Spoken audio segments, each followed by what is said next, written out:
Olá, pessoal, tudo bem? Nessa aula de hoje, a gente vai procurar entender e procurar definir o que seria ciência e as diferentes formas de se conhecer. Bora lá.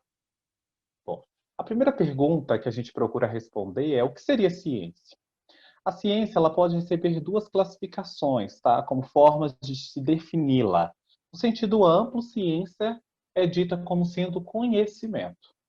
Já no sentido estrito, conforme Meira 2014, a ciência é o conhecimento que busca compreender os fenômenos estudados em suas causas, utilizando-se de metodologia específica para o cumprimento dos seus objetivos, sujeitos à verificação dos fundamentos utilizados.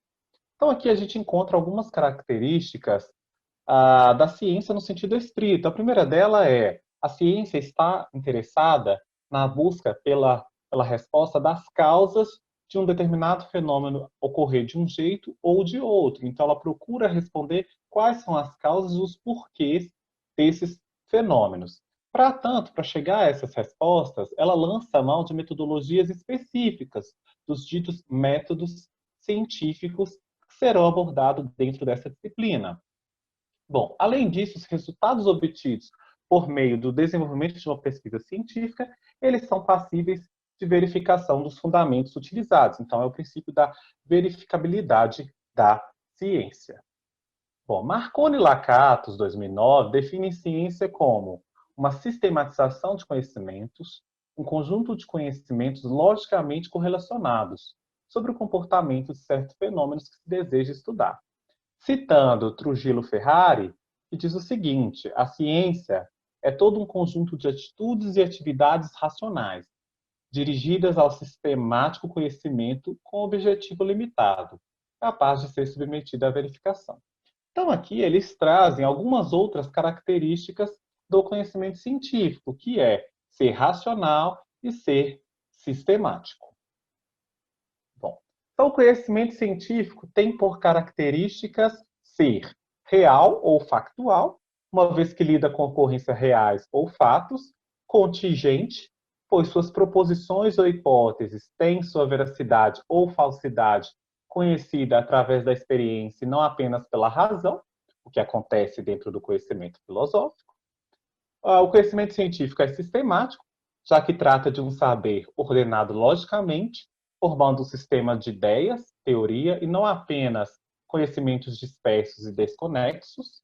É verificável, uma vez que as afirmações e hipóteses que não podem ser comprovadas não pertencem ao âmbito da ciência. É falível, em virtude de não ser definitivo, absoluto ou final, e aproximadamente exato, uma vez que novas proposições e o desenvolvimento de técnicas podem reformular o acervo de teoria existente. Então, a ciência, o conhecimento científico, ele é um conhecimento dinâmico. As técnicas que existem hoje para responder um determinado fenômeno, para conhecer um determinado fenômeno, podem dizer uma coisa: daqui a 50 anos, com novas técnicas, com o desenvolvimento tecnológico, o que era tido como verdade hoje passa a ser refutado no futuro. Então, percebam que a ciência ela é dinâmica, portanto, ela é falível. Bom, já o conhecimento empírico ele é também chamado do senso comum, pessoal, que é um conhecimento popular, adquirido por meio da experiência cotidiana. Então, a título de exemplo aqui, a gente traz como situação o poder cicatrizante da babosa, da aloe vera, que é utilizado por algumas pessoas para cicatrização de feridas. Então, esse conhecimento ele é passado de pessoa a pessoa. Então, é o conhecimento popular, fruto da experiência cotidiana. E esse conhecimento, portanto, é chamado de conhecimento empírico ou senso comum. Diferentemente do conhecimento científico, ele está centrado na aplicação pragmática, não se preocupando em explicar as causas do fenômeno. Então, a pessoa ela apenas utiliza a babosa para fins cicatrizantes, não estando interessada na explicação por que ela apresenta esse poder de cicatrização. Tá? Alves 2002, por exemplo, afirma ser o conhecimento científico um desenvolvimento, uma hipertrofia do senso comum. Sem o senso comum não haveria ciência, pois é a partir dele, por ser racional, inteligente, é que a ciência se desenvolve.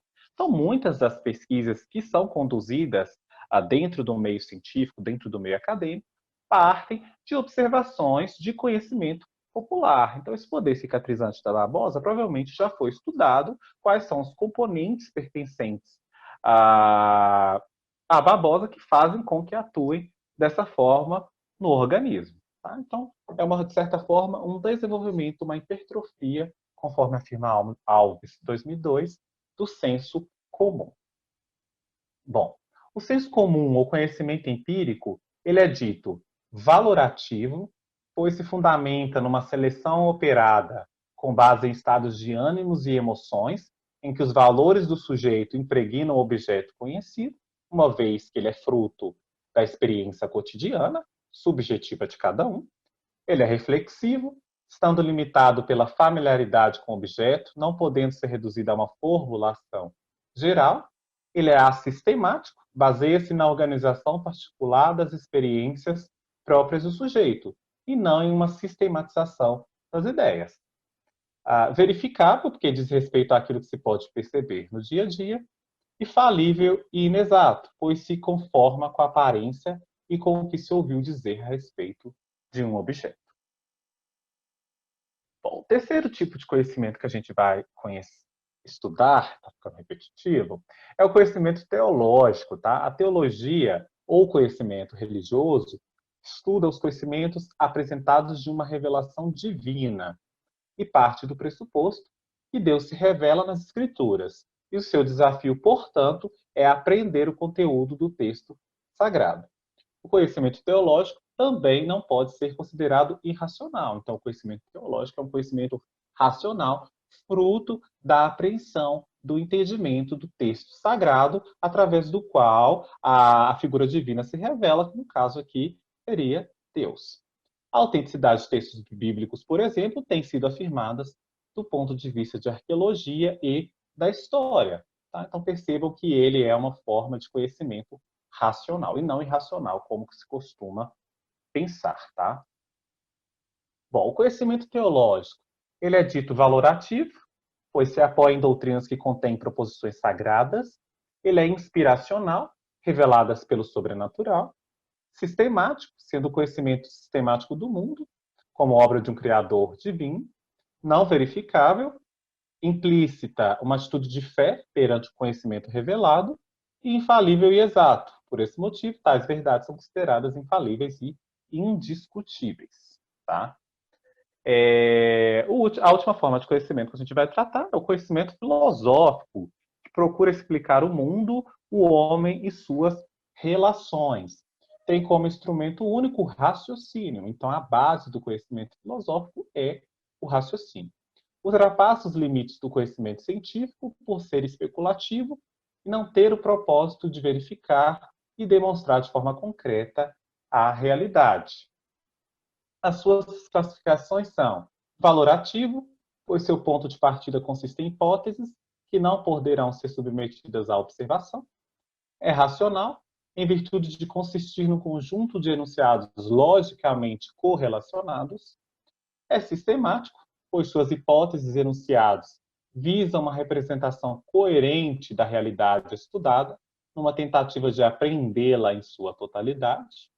Não verificável, já que os enunciados das hipóteses filosóficas, ao contrário do que ocorre na ciência, não podem ser confirmadas nem refutadas, sendo, portanto, infalível e exato. Seus postulados, assim como suas hipóteses, não são submetidas ao decisivo teste da observação. Então, aqui eu trago as referências, que é o Caderno Didático de Iniciação Científica, e Marconi e Lakatos, 2003. Até a próxima, pessoal!